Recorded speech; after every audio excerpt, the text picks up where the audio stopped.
Hello and welcome to a Vintage Cube Draft League. This is Old Man Poole. I am super excited to be jumping back onto Magic Online for the first time in a little bit here, and doing one of the sweetest formats really ever construed. I mean, Vintage Cube is pretty sweet. I am not fantastic at it, as I'm sure you guys will find out as we go through our first couple of picks and draft here, but it's a lot of fun. I learn a lot every time, and I like to think I'm still getting a little bit better. We've opened up a pretty good pack here. There's a lot of good options.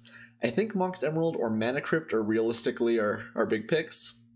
I have to assume Mana Crypt is just a little bit better. 3 damage over each turn is significant, but being able to ramp you 2 for 0 is pretty stellar.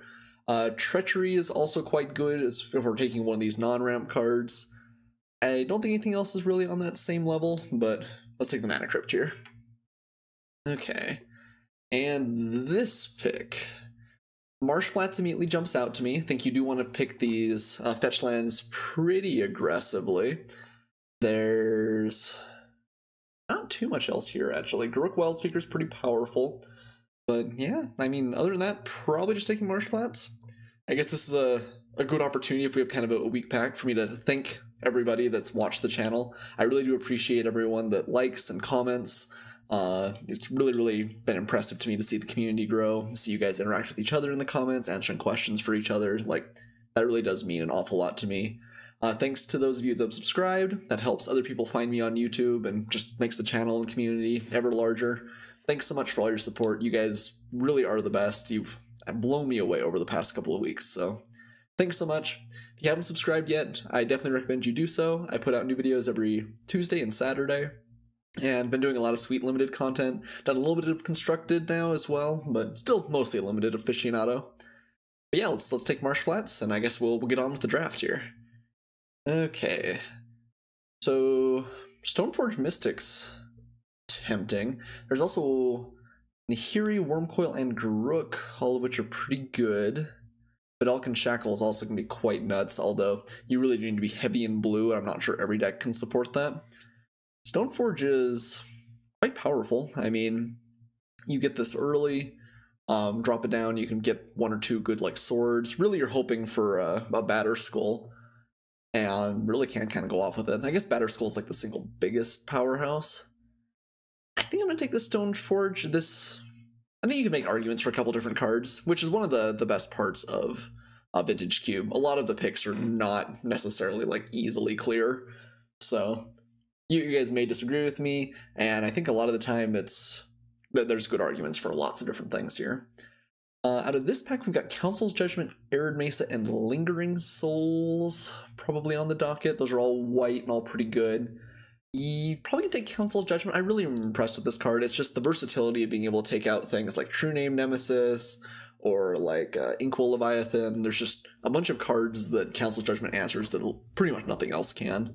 So I think we'll take that. A little bit of a shame to pass the Arid Mesa and the Badlands, but I think that's okay. Alright, this is kind of interesting. We have Mirran Crusader here, which will probably wheel.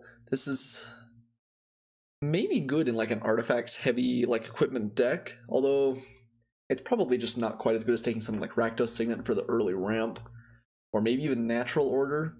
This is one of the best green cards that pays into green ramp. We're pretty far away from that right now, but Natural Order is definitely a signal. Because I think you just take this early on in the draft, almost always, if you're going to be in green. I think I'm going to take the Signet and try and stick more with what we're doing. And I wouldn't be surprised at all if the Crusader wheels, and if it doesn't, I'm not super heartbroken. Natural Order is interesting there, though. Okay, so now we have a Plateau. Also another Gruul Signet, also like Banishing Light, and some other kind of whatever stuff. Elves of Deep Shadow is technically a mana dork, so if we'd take a Natural Order, we'd probably grab that up. I'm kind of thinking Gruul Signet's where I want to be now. Stoneforge Mystic, Mana Crypt, and Rakdos Signet all would fit very well into an Armageddon deck, which is one of my favorite decks to play if we were to pick up those cards. Sometimes they come around, people really don't respect them. Sometimes people pick them up early because they also like that deck. I don't think we're going to go wrong with Gruul Signet. I could see Plateau being the pick, but I like fast mana.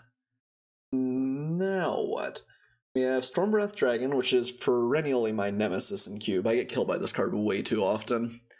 We've also got Ponder, which is pretty good, kind of late here. I guess we're not looking too badly if we were going to end up in more of like a controlling deck. Having some early mana ramp definitely helps that out a lot. Trueblade Paladin might work well in an Armageddon deck. Probably just take the Ponder though here. There's some good options around, but Ponders, there are not too many cards that actually do this in the set, and it's pretty nice to have it if you do end up being in that color. Oh, there's Empty the Warrens and Mana Flare in the same pack, which is kind of not ideal. Take Hero Bladehold. We're going to try and be a little bit more on the aggressive game plan. Hero is pretty okay. Yeah, I guess we'll probably take that. Mirror Battlesphere, Selfless Spirit, Sylvan Library came around. Maybe it could be like White Weenie Beatdown. Try and do the Armageddon thing. I'm a little bit worried to go all in on that since we haven't gotten either Armageddon or Ravages of War. We're not guaranteed to. Mirror Battlesphere is better than Selfless Spirit in a lot of decks. I think I'm going to take the Battlesphere. If we do end up in like more of a white-blue, more traditional shell, we'd probably go for that and be pretty okay. Recruit of the Guard's kind of interesting. I think green is pretty open. If we jumped in on natural order, I think we would have been hooked up not badly. Grok Wildspeaker coming around is unusual. So we have Recruiter, which is fine. Probably take that, honestly, over Commit to Memory. A lot of times this can get some pretty powerful stuff for you. Yeah, man, Grok coming around too. Yeah, I don't know, maybe we should just take it at this point. Like, we're not likely to play Vidalcan Shackles. Maybe if green just continues to just be stupid open, we should go into it. It's another Avacyn's Pilgrim. Someone did take Natural Order. I think we'll take Lingering Souls here. Okay, Mirroring Crusader came back around. And like a Mirror Angel. Okay, like, we're kind of looking like mono-white beats. I'm not sure this is a particularly great deck, although it does get a lot better if we can get some Armageddons. So let's hope for that. We are a little bit heavy on the 3-drops right now. And definitely do need to pick up some good equipments, kind of any variety. Ooh, well, here's some cards that push us kind of back the other direction. We have Consecrated Sphinx and Ugin the Spirit Dragon, both of which are fantastic payoffs for controlling decks. There's History of Benalia, which we actually do have a good number of knights. We probably wheel that card, though. I'll just take Grim Monolith. Grim Monolith is a very, very good ramp. Again, great if we do get Armageddons. I'm a little bit worried we're not going to. That plays a little bit more into our potential game plan here. Concentrated Sphinx and Ugin are just so good, though. I don't know, though. I think I'm going to take the Monolith, and we're just going to really, really hope we get some Armageddons. There's an Ashiok. Also Geist of St. Traft. Ashiok's pretty absurd just on its own. This is another card that takes over the game quite quickly. It's kind of outside of our colors. I think that a lot of times I do end up pushing a little bit too far in too many directions when I should just try and play one sort of synergistic deck.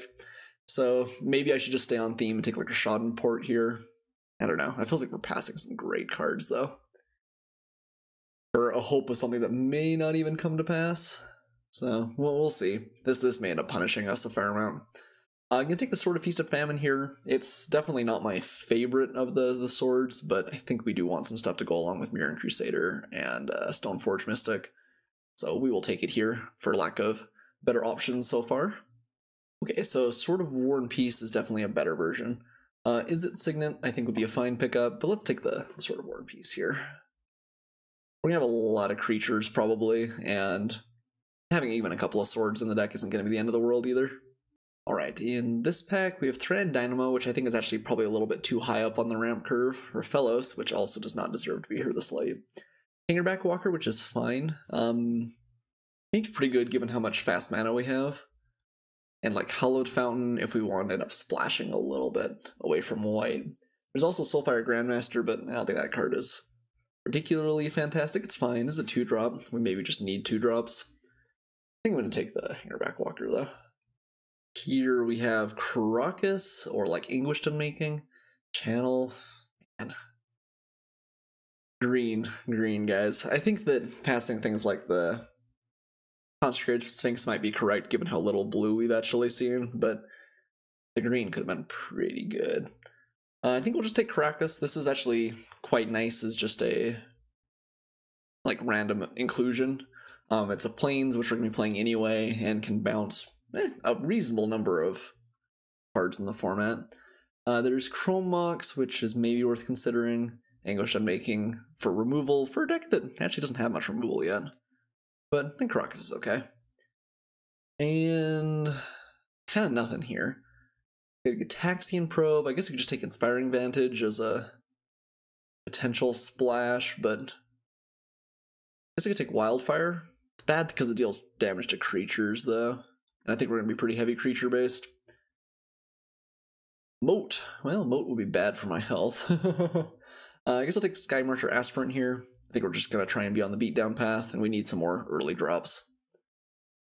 Everflowing Chalice. Man, Ugin came around. It is expensive. I guess I'll take the Chalice. I'm still hopeful. There is part of me that is fully convinced that we're gonna get a couple of Armageddons, and if not, this deck might just be like atrocious. But if it gets hooked up, it gets hooked up, right? Like, surely nobody else is taking these white weenie cards. Let's take Mana Tithe here. This card is not always something you'll play main deck, but man, you can really get some people with Mana Tithe, and I say that because I have been really gotten by Mana Tithe. Yeah, this is really a 2-drop. Probably don't want to play like a Myria Angel. Yeah, I am not in love. We need a lot of pretty good cards, I think, to really make this card shine. Ravages of War, Armageddon, like Jite, Batterskull, all of those are cards that we would really like to see in the next couple of picks. I wouldn't say no for like a Mox Pearl either. Okay, Anguish Unmaking may actually end up making the cut, especially given that we already have a Marsh Flats to go along with it. Wildfire came around. Oh, good. Okay, Armageddon. I'm going to take it over just about anything. I don't want to risk anyone taking it. Other cards of note. Strip Mine is something this deck would want. I mean, some random dual lands. Flooded Strand, actually, we would just play, because you can always just grab a Plains with it, and it helps thin your deck while still having good land sources. But yeah, Armageddon for sure. Now we just need Ravages. Come on, Ravages. Okay, we've got Scrubland, also Mana Vault. Also Spectral Procession. Spectral Procession will probably wheel. I like this card more than most people. Let's take Mana Vault. This is pretty good. More fast mana to work our way up towards Armageddoning. So the plan is play some fast mana, dump our hand, and then Armageddon, and hope my opponent can't interact with all of our cheap creatures. So yeah, Batterskull or Ravages. That's kind of what I'm hoping for now, I think. Also Jite. Jite would always be good. Ooh, Wind Orb's kind of an interesting one. Kytheon as well is not bad. I think we're very likely to be able to flip this, given our deck. It's 2 other creatures, right? 3 creatures is kind of hard, but it's still a 2-1 at the end of the day as well. I want a Winter Orb. I think it fits in well with our strategy of just like a bunch of fast mana. Keep my opponent from doing anything. Yeah. The best games of Magic are where you get to play and your opponent doesn't, right? So, Winter Orb it is. Declaration Stone's worth considering. Sort of Fire and Ice. And Lodestone Golem. We just take Bramaz too. Bramaz definitely gets out of hand pretty quickly. Probably should just take that. Lodestone Golem's a little bit sneaky. It does hit us too, but we're hoping now just a lot of mana. I'm going to take Bramaz though. I think this is pretty good. Sort of Fire and Ice is better than sort of Feast and Famine, but I think it was worse than War and Peace. War and Peace is really just nice because protection from red and white cuts such a clean swath. Really good removal in the set. Gideon Jura. Balance. Is this a balance deck? Each player chooses a number of lands they control. Discard end creatures. Yeah, I don't think so. I never know when to play this card, but I don't think this is the time. Walking Ballista is worth considering. Gideon Jura I think is a little bit expensive, and Linvala is a little bit do nothing. I'll take Ballista. Any of these cards that are just colorless work very well with all of our ramp, which is nice. Unexpectedly Absent's actually pretty powerful here. I wouldn't say no to Banisher Priest, but Absent just to remove something's nice, especially if we've already wiped out their lands. Alright, well it looks like we're not going to get Ravages again, but one Armageddon we'll have to settle for. Student of Warfare is a nice pickup. And Spirit of Heliod. Just to give everything +1/+1. Probably not really worth it. Line of Sanctity is a little bit interesting. Concealed Courtyard's also a little bit interesting. I'll take the Courtyard, I guess. Okay, Strip Mine did come around. We'll play that for sure. Blade Slicer is good, but I think I want the Disruption a little bit more. Spectral Procession does a great job of carrying swords. What do I think of this deck? I think this deck is like a solid E-, maybe? We didn't get Ravages, we didn't get either Jite or Batter Skull to go along with Stormforge Mystic. We have a lot of good ramp, but maybe just missing a few of the like Haymaker cards. I don't think this deck is bad by any means, but it's maybe not fantastic either. Mirror Angels, whatever. Recruiter of the Guard, I think is probably kind of whatever too. It does draw you cards, or a card, but it's a little bit slow, a little bit do nothing. Kytheon's nice, we'll probably play him. Let's cut Recruiter. Might be a little bit interesting to figure out exactly how many extra lands we want. A Declaration in Stone's not bad. I think it's better than Lodestone Golem. And how many exactly lands we want to play too is a little bit interesting. Not going to play Inspiring Vantage. Do we want to play English Unmaking? Probably not. Let's not screw with our mana base at all. I want to have lots and lots of white sources because we've got so much colorless ramp. So let's cut that. Then Geist. Linvala. No, still not very exciting. Tide Hollow Scullers. I think we probably can get away with like, is 15 lands too much? Or too few? I'm not sure. So I guess right now we're at 27. Our curve does top. Like, we want to hit 3 mana pretty badly, but we don't need many more than that. On the other hand, our best draws are going to be the ones that end up hitting Armageddon, in which case having a couple extra lands after that's not the end of the world. It's possible that things like Winter Orb are bad, although I think this is like mini Armageddon for us. Grim Monolith I like. Any of the really impressive ramp stuff I think is just good. Maybe we could shave a little bit on some of these signets. Maybe Mana Tithe.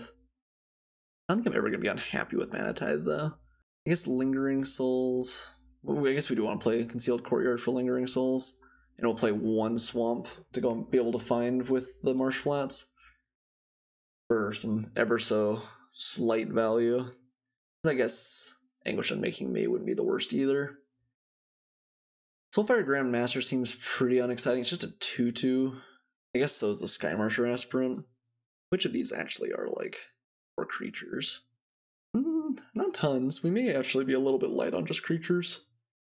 Okay, I think we're gonna cut maybe like Cruel Signet, and then we're at 26. Maybe we cut Everflowing Chalice.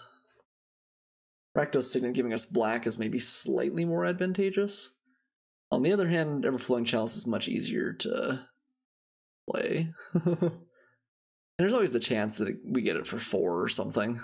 Or for 2, which can be good with expensive, like, Walking Ballista Hangerback Walker sort of plays. Yeah, okay, so I guess we'll cut Rakdos Signet. And now we're at 15 lands. Plus Mana Crypt, Mana Vault, and the like. We have 15 white sources. We'd have 1, 2, 3, 13 white in the deck. I think that's probably okay. 15 lands might be going just a little bit shy, but I think with the extra like ramp we've got going on, it's actually okay. 10 plains it is. Oh, I guess it's 1 swamp. Am I happy with this? Happy enough, I think. It might be that 15 lands is too little. You guys will have to let me know. Maybe that'll end up costing me in the end, but I think we're gonna go for it. I'll see you guys for match 1. Well, we're here for match 1. This hand's pretty awkward. Don't have any ramp. Don't have any creatures. We don't have a ton of lands in the deck. I think I'm gonna keep this with a very speculative murmur in my voice. If we don't draw lands, this hand I think actually works out pretty okay. Yeah, we'll see. We'll see. This is pretty borderline. I like having 3 lands, one of which being Rishadan Port. Not want to draw an extra land there, but it is what it is. Guess there's no real reason to show off Caracas just yet. Let's go ahead and pass. We'll use Port next turn, hopefully disrupt my opponent a little bit. And after that, we'll drop a sword. Oh, there's a Walking Ballista even. So Walking Ballista we can just play for 2. Maybe I don't want to play the Port if we're going to plan on like Walking Ballista sword thereafter. Probably likely the Ballista just get killed by something in that instance. I think we still probably play it. In which case we should play our least exciting lands if there's a chance we're going to be Armageddoning at some point. Walking Ballista for 1. Opponent had not F6, but also declined to do anything about the Walking Ballista pretty quickly. Mutavault. Okay. So that means we can't really attack with the Ballista, which is fine. I guess we'll play Marsh Flats, crack it, go and find... Actually, Armageddon might want us to find Swamp at some point. I think Caracas is least likely to be fantastic. Post Armageddon. Rishadan Port's I think gotta be the wild or the all-star among the options. So let's go ahead and play Sword of Feast and Famine. Discarding and untapping is definitely a little bit better early in the game. Well, let's see if this gets countered. Did not. Very real chance the Walking Ballista gets killed in response to an activation. But we're going to try it anyway. Anatithe. So I guess let's play Marsh Flats. Try and well, I guess I maybe should have waited for a Schadenport. Wanted to have Manatithe up, but I guess we would have either way. And I guess let's go to attack. What you got? Nothing, really. That seems very suspicious. Okay, I think if my opponent had removal, they would have used it, though, here. Okay, I guess we Armageddon then, right? Seems very unlikely they can kill the Walking Ballista in response. They almost certainly would have done it. Okay, I guess let's go find a Plains, Armageddon, and hope Walking Ballista can eke out the victory thereafter. It's possible they just had kind of a slow, not great draw. Okay, and that's it for my opponent, actually. Well, that's if the dialogue box will pop up, which it's kind of not. Oh, there we go. Okay, yeah, they must have just had a really bad initial draw. The gig's kind of up, but cool. Happy to pick up game 1, I guess. What sort of sideboard do we want against? White, blue, black, lands. White, blue, black with lands sounds like an awful lot of the cards in Cube. Yeah, I think we'll just run it back until we're given a little bit more information. Like, I don't really think we need Anguished Unmaking. I still think that Armageddon's gonna be good a lot of the time. It might eat counter magic, but if it does, it's still, like, something's getting countered. Okay, let's run it back. Not incredibly often that you're like, turn 2 Ballista, turn 3 is like Sword. Like, that felt like a really anemic start, but my opponent is not very lucky. Okay, so we can make a lot of mana with this hand. Let's go ahead and keep. We can't play turn 1 Mirror and Crusader. We can play turn 1 Kytheon plus Mana Crypt plus Everflowing Chalice. Have basically unlimited mana. Have to assume my opponent has a turn 1 land. Okay, they do indeed. Lingering Souls, not bad. Yeah, I think we're just gonna kind of dump our hand here. I guess let's play Mana Crypt first so we don't run into Daze.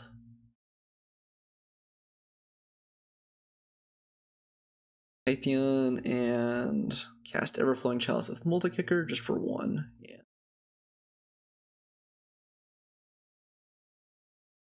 and pass the turn at that point. Next turn we'll play Mirroring Crusader. We actually maybe could do Lingering Souls just to try and flip Gideon as soon as possible. Opponent, okay, Riftwing Cloudskate. Getting that in before potential Armageddon. Let's see if we take some free damage from Mana Crypt, shall we? Heads. I'm a head sort of guy. Alright. Soulfire Grandmaster. So we have currently 2, 3, 4, 5. So we could play Soulfire plus Lingering Souls. Actually feels a little bit better. That means we're very, very likely to flip Kytheon next turn. Yeah, let's go ahead and swing with Kytheon. And we're going to play Lingering Souls first, again, just to play around Daze. That's kind of the only thing I can think of that we're playing around with it, but I mean, Force of Will would get us either way. Okay. Yeah, we got a pretty big board here. Cloudskate is coming in, but it's a couple turns away. Opponent has found an additional color, and continuing to flip with Mana Crypt. Always heads, always heads. Except for tails, maybe once in a while. We gotta mix it up. Keep the Mana Crypt on its toes. Nice. Another land. We're actually gonna sandbag. I don't think we really need it. Let's go ahead and attack with everybody. I guess they tried to kill Kytheon, maybe. Alright, so get in 6 damage here. We flip into a Planeswalker. Play Mirroring Crusader? I guess it's possible they could have pay 3, they could have like Mana Leak that this would get got by. We don't have Armageddon in hand. And I guess even if we do have Armageddon, it's maybe not the end of the world to lose a land. I don't want to play into counter magic though. So it is certainly still bad for us if my opponent has like Damnation, although they didn't have double black, it looks like. At least Gideon's here. Oh, okay, control magic. Solid. Heads. Oh no, you betrayed me. So we can Council's Judgment, blow up the control magic, get in there. Until your next turn, target creature gains indestructible, up to 1 target creature attacks. Now we're just gonna get Gideon in there. And blow up control magic. We swing for 8. Oh, this is lifelink. I guess that's kind of funny. I guess technically it does. Rest in peace, control magic. Hit pretty hard still. My opponent did buy themselves some life there. Like, they're not just straight dying to Mirroring Crusader. But I think, again, barring like a board wipe, we're doing pretty okay. Cloudskate's going to come in, can bounce like Kytheon, but we have more than enough to get through, I think, still. I would bet that Gideon's what bites the dust. Yep. I think that's a good line by my opponent. Now they can block, but don't have anything else. Okay, well that was a pretty fast match one. Yeah, mono white got in under my opponent's defenses, and we were able to take them down before they actually like landed any of their really big powerful threats, which I am sure this color combination had. Cool, see you guys for match 2. Okay, we're back for match 2. We are playing the one, the only Conan the Barbarian. That's pretty sweet. Hopefully we've got no, so the Wheel of Pain, I want to say. I've actually never seen that movie. Heresy, I know. I think we'll keep this hand. It's not particularly powerful, but it's got lands and spells. I feel bad tossing a hand like this back. Our opponent has kept it 7 as well, and is on the play with Skull Clamp. Ooh, okay. So it looks like we might have a interesting game here. I guess I'll start out with Concealed Courtyard. Well, I guess maybe we want to hold that again, because we maybe are going to have Armageddoning, and we maybe want to be able to get Lingering Souls going. Alright, so let's sandbag it for another turn. This equips for 1. Skull Clamp is worrisome. There are times where this card is just stupid, and there are times where it's not all that great. So, does not look like my opponent has a 2-drop, so that's a good sign for us. Winter Orb's not bad. I think we're going to start out with Soulfire Grandmaster here. I would prefer it to not be killed rather than Hangerback Walker.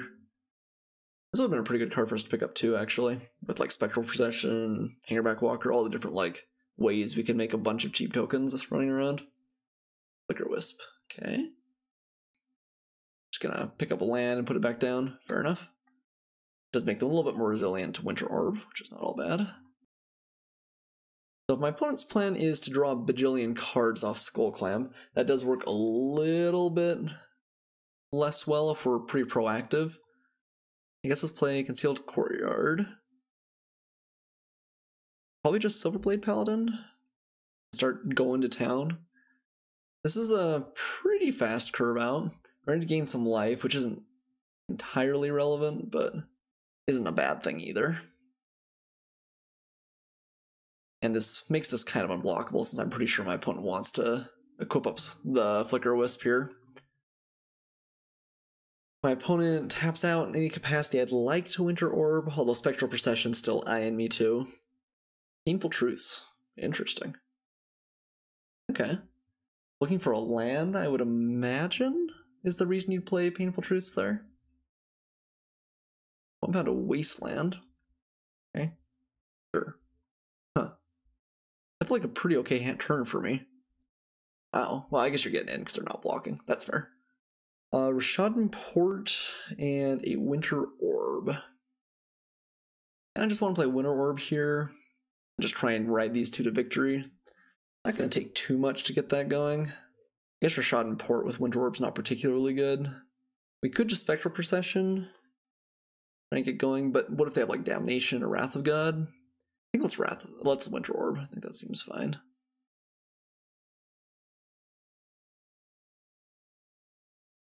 And it's going to be tough for my opponent to recover, I think, from this spot. We're just hitting them pretty hard, pretty fast. We drew out of a kind of a not great hand quite well here. Hit a couple of very good threats, or I guess one very good threat that turned another threat into a very good threat. Yo, dog, I heard you like really good threats. Yeah, outside of like Path to Exile, they have to have some sort of kill spell.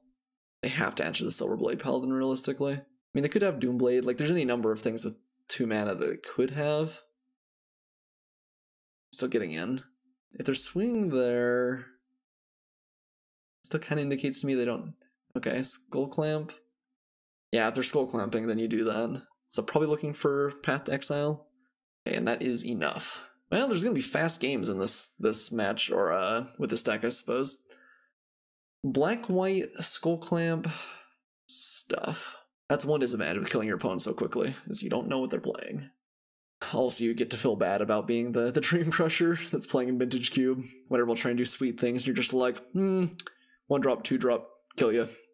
That's okay. Fun police are a good part of a format, right? Yeah, I still don't really know. I mean, Anguish Unmaking takes care of Skullclamp, which is scary, potentially a problem, but I still think we just play this. Alright. What do we got here? A whole lot of land and Strip Mine. And the inability to cast Mirroring Crusader, actually, right? And Council Judgment. This hand's a little bit awkward. We need both threats and a white source. Strip Mine does keep them on their toes, though. I think we'll keep just because Strip Mine has the capacity to slow my opponent down a turn, and we do have so much fast mana. This is kind of a speculative keep. We're getting punished a little bit for our free rolls in lands, since we really do need double white. Okay, so I guess they're not quite free rolls if they're costing me some, right? That's a pretty good start for my opponent. Lingering Souls isn't a bad draw for us, though, either. Let's go ahead and play Plains. Strip Mine loses some utility when my opponent's made a lot of mana already. Play Plains, play Mana Vault, and this will let us tap for 3. Could, I guess, make Grim Monolith. That's not particularly good. Next turn, we've got Lingering Souls online at the least, and maybe Mirroring Crusader. Mana Crypt actually is a little bit of a liability against us, even though it's in general a very good card. This is one of the few matchups where the life gain can be costly. They chose heads. That's our strategy. What the heck? What the heck? Uh-oh. They're playing something pretty big here right off the bat. Baneslayer Angel. Okay, well, let's hopefully find a white source, because, white? We need to Council Judgment. Okay, Marsh Flats does it. See, we're gonna have 5 mana. Could potentially have 6 mana. We do not have 2 white sources. Okay, Marsh Flats, crack Marsh Flats, go find Plains. Baneslayer Angel. I think we do have to answer it. This card just gives too much lifelink too quickly. I guess we should play a Grim Monolith then, right? Look at all this free mana. Play Council's Judgment, and vote for the Baneslayer. So, my opponent has another impressive threat. We may just be too far behind, but I have to assume that Baneslayer is probably their best. If they're tossing that out as bait before playing something even scarier, it's going to be a tough game. Flicker Wisp. Yeah, Flicker Wisp is okay. Probably untapping Mana Crypt. Yeah. Flicker Wisp is like a fine play for my opponent, but it is no Baneslayer Angel for sure. And now this turn, I guess we're going to have 3, 4, 5, 6, but we can't necessarily play Mirroring Crusader and Lingering Souls, which means I guess we're going to probably play Lingering Souls Flashback, which means we have an extra point of mana, but not 4, so I guess that's all irrelevant anyway. So no, we're not going to pay for that, but ooh, we did find white. So in that case, I think we are going to go for Lingering Souls plus the Crusader. And I guess we'll go for Souls first, in case my opponent's got counter magic. That doesn't seem particularly likely, but they got it, they got it. But we tap there's a little bit suspicious too. Okay, our threats are lining up well against their threats so far. Them playing Flicker Wisp last tournament, that's probably their best creature in hand. Ah, two victories. Heads both times. Oh, I thought this was like secret information that's been passed down for generations, but clearly we're just getting wrecked. We could pay to untap, but I don't think that's going to happen. I think realistically we're going to play Swamp, Flashback, not quite have enough to do anything else. No, we're not going to pay for it. And a Tithe. It's kind of outlived its usefulness given how much lands my opponent has, but we won't say no either. Let's go ahead and attack, potentially for 6. Want to have like a Path to Exile or something for the Mirroring Crusader, that'd be awkward. Does not look like it. Swamp, and Lingering Souls. Okay, so Mana Vault and Grim Monolith did their job in speeding out like a Council's Judgment to answer my opponent's Baneslayer Angel and getting our threats out nice and quickly. Okay. Stoneforge Mystics, pretty fast. If they get a Batter Skull, we can actually counter it. That would be pretty good. Jite, ooh. Jite is a problem. Fortunately, can't do too much about it. Okay. This is just whenever it deals combat damage, right? Straight up. Oof. Yeah, Jite is going to be tough for us to beat. So now they get in with Flicker Wisp, and they can just start sniping stuff. Alright. I think my opponent's probably got us this game, despite the fact we hit them pretty hard pretty fast. Yeah. Jite is a card that we really wanted in our deck, but weren't quite able to find during the draft. Whipping up Stoneforge Mystic. A little bit interesting because that, I guess it's has the potential to grow it in size though. Okay.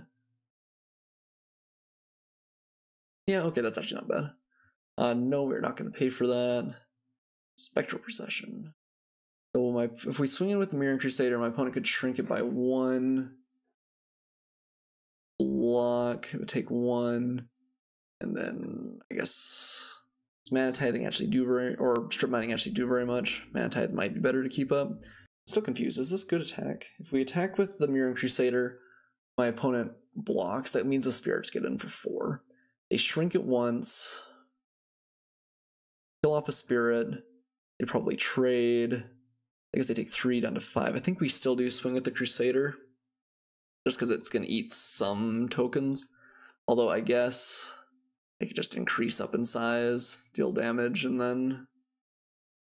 Oh man, this card's so hard for us to play around. I guess we can't just can't attack, can we? By my opponent, you increase this in size up to a 3/4. That attacks.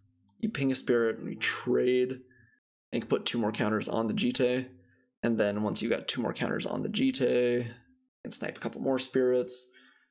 One takes 3 down to 5. We'd have 5 in play. Well, I guess we can attack. guess getting Stoneforge Mystic off the battlefield is probably correct. Okay, we do want to play Spectral Procession for sure this turn. I guess we'll keep up... Nah, I guess we just won't keep up Mana Title, Strip Mine instead. Not actually all that different. This Mana Title has the potential to kind of double get them. Ugh, stupid Jite. Felt like we were so far ahead in this game. We just have no good answer to that. Well, Cancel Judgment, I guess, but we had to play that on the Baneslayer. Alright, swing. This will not go particularly well for my poor Mirroring Crusader. But it's not getting through particularly well, pretty much, period. And this lets our spirits get through the maximum amount, because my opponent has to block. So pump, shoot, okay, or shrink, shoot, kind of amounts to the same. Oh, interesting. Okay, sure. Yeah, I'll trade a Mirroring Crusader for an extra point of damage. That's pretty good for us. Still not great. My opponent, again, can machine gun remarkably fast here, but can't do too much about it. And we have a lot of spirits. It's not impossible we could get through. When it kills two spirits, we got into 3. Maybe can still sneak through for the last little bit. Okay, they lost the flip. Oh, that's true, I forgot about Mana Crypt. This game is not over. Okay, yeah, woo. Mana Crypt coming through in the end. My opponent hit head so many times I'd completely forgotten about it, but woohoo! Okay, cool. Up to 2 matches. Feeling good about this. Let's see if we can Armageddon at least one more time in our last match. See you guys there. Alright, match 3. We have the good fortune to go first, finally. We're definitely going to do that. And yeah, have a pretty good hand here. It's not super powered with ramp, but Student of Warfare is a good turn 1, turn 2 play. And then Mirroring Crusader potentially into Hero Blade Hold's not bad after that. Let's go ahead and keep. Morphling. Oh, that's not what I expect the Morphling art to look like, but I guess that's the point of Morphling, isn't it? Playing against the Lunatic something? Okay. I won't embarrass myself anymore trying to pronounce that. That's okay. Ooh, playing against mono red? Might be. Okay. Firebolt's a pretty good answer for Student of Warfare there. Come on, 2-drop. Nope, almost. Okay, so unfortunately Mirroring Crusader not being protected from red's a little bit unfortunate, but that's okay. Ooh, red-blue. Okay, never mind. Probably more of a controlling archetype. Chrome Mox, definitely not a bad one. Means our opponent's probably going to play something really powerful here. Ooh, pitching Venser. Hopefully they're not... Okay, Imperial Recruiter. Uh-oh. That almost certainly means we've got Kiki Jiki on our horizon. Or, you know, Splinter Twin plus, like, Pestromite or something similar. Zebra Exarch. Okay. Counts as something similar. So my opponent can't win next turn, so we should play Mirroring Crusader, but after that we have to keep Unexpectedly Absent up, just to interact. We should use Marsh Flats here. I guess that's our 2 black sources. I guess we don't have to play the Swamp then, though. So let's play Marsh Flats, sack Marsh Flats, go and find a Plains. Play Mirroring Crusader. Realistically, I don't think we can lose next turn, and we want to get a beater into play, I think, as soon as we can. I think it is definitely likely my opponent just tries to go for it here, where the mono-white, or the white deck is not known for having tons and tons of interaction. We could have, like, Path, could have Unexpectedly Absent, although nobody likes this card. I don't understand why. I think this card's so good. Might still be tough. So Zebra Exarch's probably gonna flash in on my turn and keep us from getting in with the Crusader, which is okay. Looks likely to me. With that in mind, I guess let's Strip Mine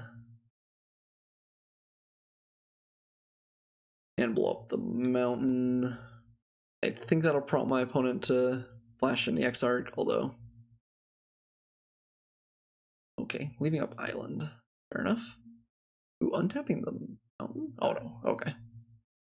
Strip Mine's killing the mountain, Exarch's tapping down the Crusader. Sounds right to me. And let's just go ahead and pass. Alright, so they probably need double red to play their shenanigans they need to here. And Chrome Mox is just making blue, right? Yeah. Okay, opponent getting in, kind of might as well, I guess. Would like to draw something we can play here. Salt Monolith. Right, my opponent has all the mana they need. Lingering Souls. Can't cast that and keep up Unexpectedly Absent, unfortunately. Let's just go ahead and pass when it's Crusader. I think it's so very likely my opponent's just got the combo with Imperial Recruiter in hand that I don't think we can allow it to just go by unabated. Next turn we'll play Lingering Souls with Unexpectedly Absent up. And after that, we'll play Lingering Souls again. One's still attacking. It's a good omen for us. They got something here. Probably. Firebolt. Flashback. I mean, I don't think we can really do anything about it, unfortunately. It's good for my opponent, though. Spectral Procession. Sure, we'll do that over to Lingering Souls, I think. Oh, no, I guess we can't and keep up the Absent, can we? And still really just want to play around Kiki-Jiki. Splitter Twins is the real dream, because then we can bounce it in response and just not lose. But and maybe we've given my opponent way too much time, but I think that if they had a Imperial Recruiter, they wouldn't go and get Exarch if they didn't already have the other half. Because you'd rather have like Kiki-Jiki and just keep getting more Imperial Recruiters. Like, there's good value there. I think we're going to still beat down my opponent faster than they beat down us. I don't really want to trade. It's not playing anything. Fair enough. So we can flashback Lingering Souls. We can't cast Spectral Procession right now. Sword of War and Peace, getting it out there would be pretty good. We can't actually equip quite yet. The downside of it getting like shot and response is pretty high. I think we're just going to make more Lingering Souls tokens this turn. My opponent will slowly go mad from all of the Lingering Souls activations. Just as planned. I'm going for something here. Yeah, that's fine. Rest in peace, poor spirit. Hardly knew ya. Maybe they don't have it. It just feels like you would definitely go for Kiki-Jiki if you had it, right? Contrary Swift Spear. That's not a card I really expected to see. Still think we're winning the race. If we need to, we could like Sword of War and Peace equipped at some point. Walking Ballista is not a bad one. Yeah, I mean, we're still playing it slow.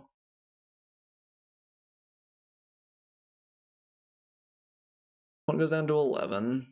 Maybe we cast Sword at this point. I mean, we're portraying that we have something for sure, but my opponent has counter magic. This may well eat counter magic. Although if they had counter magic, they'd go for it, right? They have plenty of mana. Us having two things that we can interact with for lands, that doesn't seem real likely. Force of Will? Mystic Confluence. Draw a card, counter a bunch of stuff. Maybe they don't have it. Maybe I've been playing that all incorrectly all this time. It's close, because I feel like if we go for it and they've just been sandbagging Kiki-Jiki, it feels so bad. But yeah, they do have Splinter Twin. Cool. Well, if they have a counterspell, they got a counterspell, but let's go for it. Alright, X is 0. Got anything? No. No is a charm. Okay. Yeah, I mean, we played around as best we could. I don't think there's anything we could really do about it there. GG. Oh man, our first game loss. Oh man. Clutch my pearls. Clutch my pearls. English Unmaking, I think, comes in. We just need a little bit more to interact with Kiki-Jiki. I don't even know what this card does. I'm not thinking of playing it really here, but I realized that it is a 1-drop red thing that maybe we could have considered at some point. That seems bad. Winter Orb's maybe not the best. My opponent showed us some fast mana that game. Yeah, let's cut that. Alright, let's run this back. I'm a little bit worried about post-sideboard with this match, since my opponent's playing red. They just have some like random sweepers. Things could go badly for us. But can't do too much about it. You could argue maybe in the last game that I shouldn't have been quite as cautious as I was. I just think it's so likely they had had it there. Maybe they didn't have Kiki-Jiki in hand, but they were like, hey, we should grab half the combo, because you never know when the combo is going to come in handy, though. It's definitely possible. Just losing on the spot at that point feels not great. Ah, Skymarcher Aspirant, where were you last turn? You're late. This is not a bad start, though. We're going to have a 2-2. Next turn we can play Spectral Procession. Turn after that we can, like, Declaration Stone plus Skymarcher Aspirant, or what have you. Let's go ahead and swing.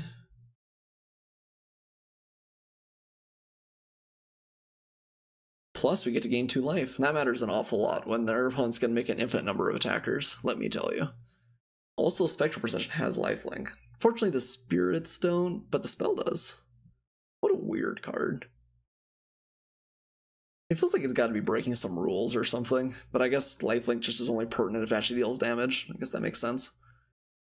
We do have a fairly quick start. Looks like my opponent's stumbling just a little bit. Doesn't have their fast mana this time around. Playing the Exarch, tap down a land, I would imagine. We're just gonna Declaration Stone that. Do not want to play around with the possibility of my opponent making that good. Ooh, Mana Tithe. I don't think we're gonna keep it up. I think Declaration Stone keeps us safe enough that I just want to drop the Aspirant. I think Mana Tithe will have other good opportunities. I guess the dream is, are they force and then we get to Mana Tithe? That'd be pretty sweet. I guess it's possible they could still have some sort of, like, they could be sandbagging another mass like burn spell, but I'm not sure that a sandbagging Aspirant saves us in that case. On the other hand, having Mana Tithe up might have been good. Yeah, too late now. Maybe we should have sandbagged there. We're hitting him for 5 a turn. Having Mana Tithe as an option is maybe too good to pass up. Listed are not doing too much, though. I like that. So we play Walking Ballista for 1. Oh, Vendilion Click. Yeah, we'll Mana Tithe that, I think. It's a good use of a card. My opponent gets to take some extra damage. We'll resolve a Walking Ballista. They don't get to fix their hand if that's what they want to do. Yeah, I think just all of that in general.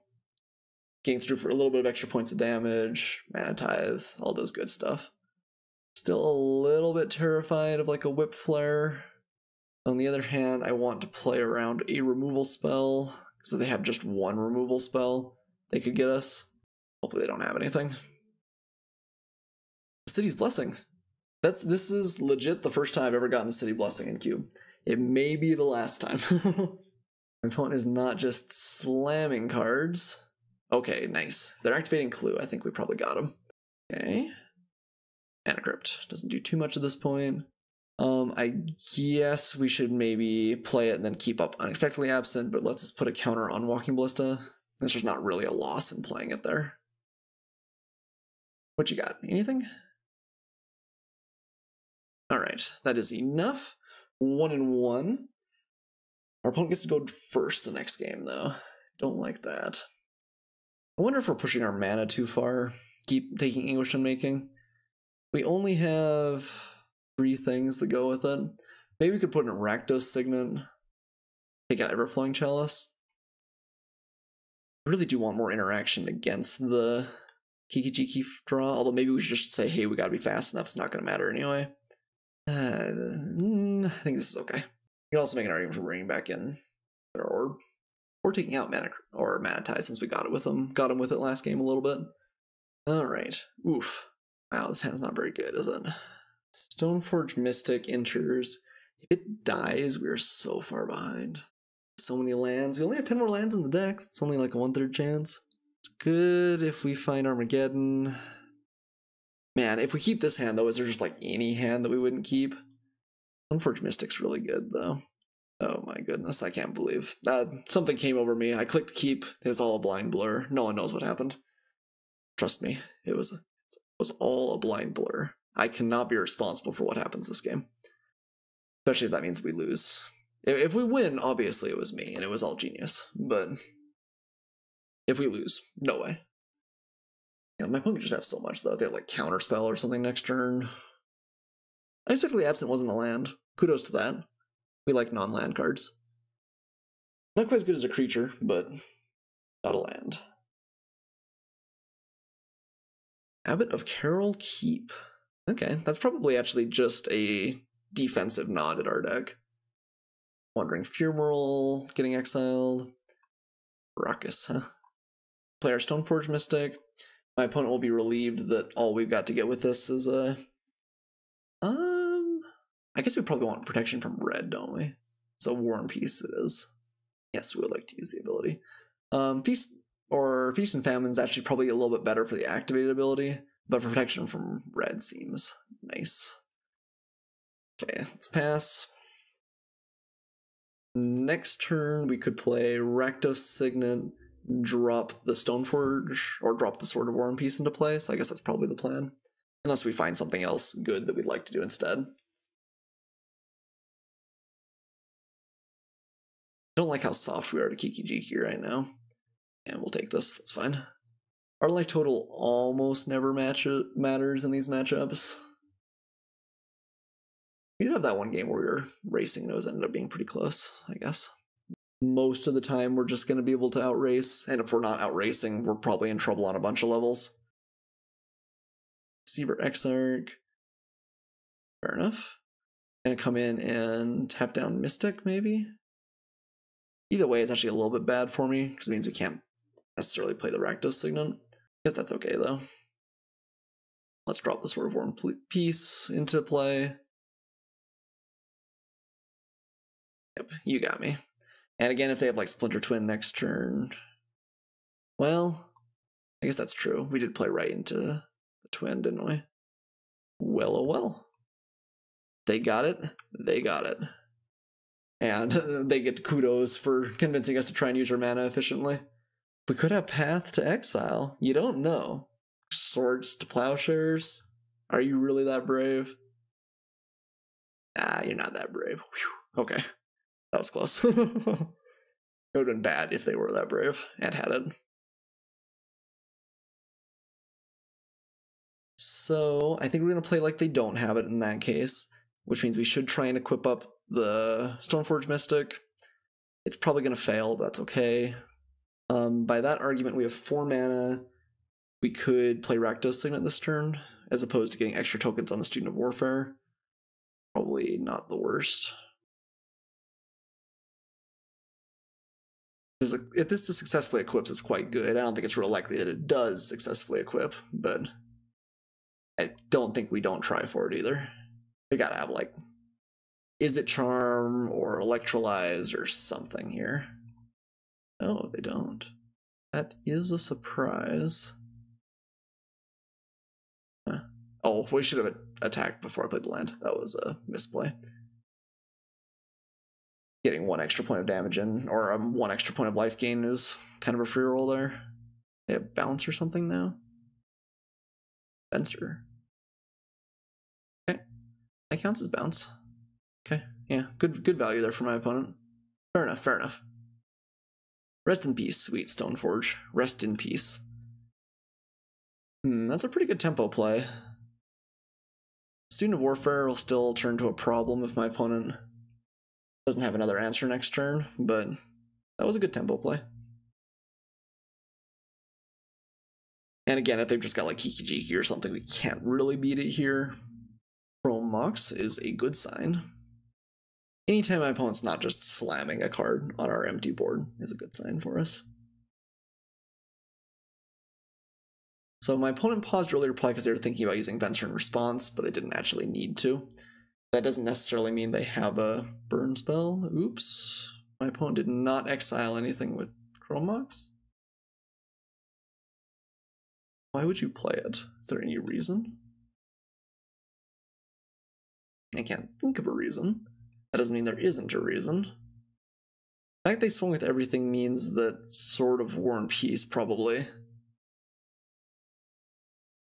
still not quite gonna get in there this time. Dandelion Click. Oh man, taking our sword. Okay, fine. That's not bad. Someone gets to see what's going on. I imagine, like I said, the sword is disappearing. Anguished Unmaking. Not bad. These are both legendary, so we can bounce them, but they have pretty good enter the battlefield effects, so that doesn't seem absurdly good. I guess the plan now might be play cool, level this guy up to like a 3/3, play on defense, try and Declaration Stone the click, and then just hold down the fort with Anguished Unmaking back up. Can't take damage from this forever. Play a Plains. Gotta level this guy up twice, right? At least. So I guess we can't keep up Anguished Unmaking this turn anyway. Because he should have used the Rakdos Signet a little bit differently. It's okay. I guess it doesn't actually end up mattering since neither of the colors are significant. Alright, well, we're actually in the position where we're not winning a race, so that's not great. Maybe we still shouldn't have played the Concealed Courtyard there, just because Armageddon's still not a bad draw for us. Kind of wanted to get it down while it could come in tapped without actually costing us anything, but that maybe wasn't great, since that cuts off some of our avenues to Lingering Souls in the future. Or Anguished Unmaking if we find a... Well, no, I guess Rakdos Signet still works out okay. I guess it doesn't matter. We should have thought about it more, though, bottom line. Okay, Jace Belern, definitely a good card. That may get Anguished here. Opponent does just draw a card, as is pretty much as expected. And found another land, finally. Took him a little bit of digging to get there. Alright, we have a lot of good draws. Mirror Crusader's not a bad one. We have 6 lands. Probably should just Anguished Unmaking. Got a Kiki Jiki this next turn. We actually haven't seen that yet, but they do have Splinter Twin. Or, Splinter Twin? Is that right? Doesn't sound right all of a sudden. That's right. 4, 5, 6, 7. Maybe we should be sandbagging that too. Yeah. We're not playing super cleanly. Need to level this guy up is upside though. Rest in peace, Jace, I think. If they have Kiki Jiki, we can bounce it with Caracas still. Yeah, okay, I guess that's upside. So we're not going to bother leveling up the Student of Warfare. So Kiki Jiki comes in, taps, creates a copy, we bounce in response. That's not the end of the world. Some pretty serious upside of their main deck Caracas there. We still do lose to Splinter Twin kind of at any time. Oh, okay, fair enough. I'm just going to get rid of our Mirroring Crusader. Still probably doesn't have a great attack. Student of Warfare doing a pretty good job of holding down the fort. Estermite. All of that is enough, right? I guess we can bounce the Venser to stay alive. So I'll come in, tap down. It's going to be a tough fight, because Venture can bounce something the next turn. Well, we're still going to bounce it and give ourselves one more draw out of this, but not looking good. Alright, well, see you later, Vencer. Nice knowing you. We'll go down to 2. And I mean, we got effectively beat down this game. Everyone had a lot of good interaction at the right times, landed a couple of threats. Out of Carol Keep did a lot of damage this game, despite me kind of looking down on it right at the beginning. A Silverblade Paladin doesn't quite do enough, right? I guess it's still a 2/2. So potentially blocks like Abbott. We can use Expectantly Absent to bounce something deep.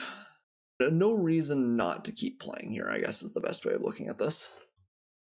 Maybe I'm dragging this out just a little bit longer than it needs to for you guys. Hopefully you'll have to forgive me, but yeah, let's pair up the Student of Warfare. Do we want to level up the Student of Warfare at all, or do we like Unexpectedly Absent? Probably do, since we're going to be putting the Pestermite underneath. Probably need it to go as deep as it can, which means we probably play our Plains, and we're just hoping we don't draw Armageddon at this point, probably. Still not quite dead. Opponent will come in, bounce Student of Warfare, we'll have to trade off the Silverblade Paladin, bounce the Pestermite, we take 1, replay Student of Warfare, level up a handful of times. It's gonna get pretty big pretty fast. Oh, interesting. I guess they can play Venser whenever they want, though. Okay, so if that's the case, we actually have to play this a little bit slowly, because Venser can bounce it to our hand. So we'll play it for 0 the first time, I guess. Yeah, I guess we actually can't utilize Rakdos Signet, can we? Because we need 4 white for it. Alright, we'll bounce that. Venser will put it back in our hand. We'll try and bounce it again, if my opponent wants to play that way. Yep. Alternatively, they can just bounce. Well, no, they've already attacked, so. Okay. And we'll unexpectedly absent again. And that one will sink into the swamp. Oh, okay, Daze. Curses! We played around Daze the whole match! Okay, well, I don't know. Here, let's let my opponent kill me. Fair enough, fair enough. Yeah, I do like the... I don't know, it's probably actually a pretty even matchup. I was going to say that Kiki Jiki may have a slight edge over Mono White, given how fast it can kill. But on the other hand, if we have like a good ramp draw that ends up with an Armageddon, that looks pretty good too, so... Yeah, I mean, 2-1. Can't be too unhappy with that. Our first 2 games were pretty brutal. Our last game was much closer. Probably could have played it a little bit better. We definitely got out-templed in a lot of ways, but it was a lot of fun. Like I said, I think a solid, like, a B- for, maybe a B for the deck. We had a lot of pretty good early ramp, which is nice, and some pretty powerful cards as well. But really we're missing on the other Armageddon. Maybe could have done with like a Jite or Batter Skull, a couple of other kind of broken things to go along with our Stoneforge Mystic. But all in all, really fun. I am super excited to be back with Vintage Cube. Thanks for watching. As always, you guys mean the world to me. Thanks so much for showing up, video in, video out. I really appreciate it. You guys are the best. I'll see you guys next time.